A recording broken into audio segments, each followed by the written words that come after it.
Rating Knowledge Exam or RKE profile sheets are dropping tomorrow, July 1st. But if this is your first time passing the RKE, which for many of you it will be, there's something you need to understand before you start applying for billets in the August-September cycle.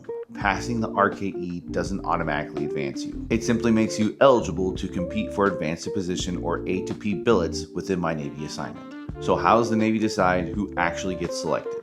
The answer is something called the Sailor Scoring Criteria.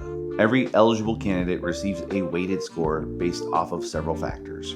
The biggest factor is your final multiple score, which comes from your RKE and accounts for 50% of your overall score. After that comes application ranking at 13%.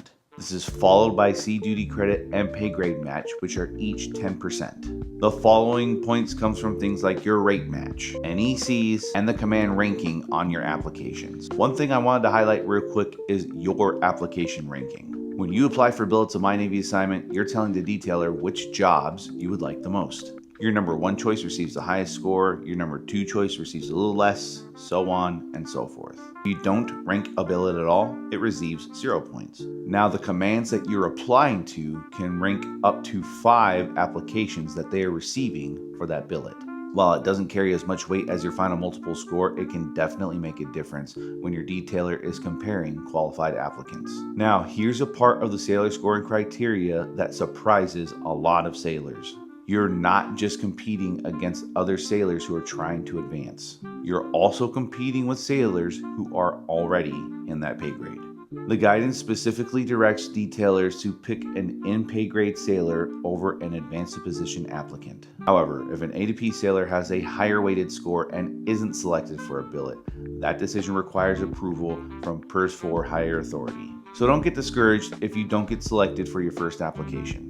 Some billets may already have in-pay grade applicants competing for them. And I have one final point. There could be a chance that you're the highest scoring sailor for multiple billets. If that's the case, the detailer is directed to assign you to the billet that matches your highest ranked preference, unless a higher priority fleet requirement takes precedence. That's another reason why it's important to think about how you rank your applications. The bottom line is this: passing the RKE gets you into the competition. It doesn't guarantee you advancement. Understanding how the Sailor Scoring Criteria works, ranking your applications strategically, and working with your command career counselor can all improve your chances of being selected.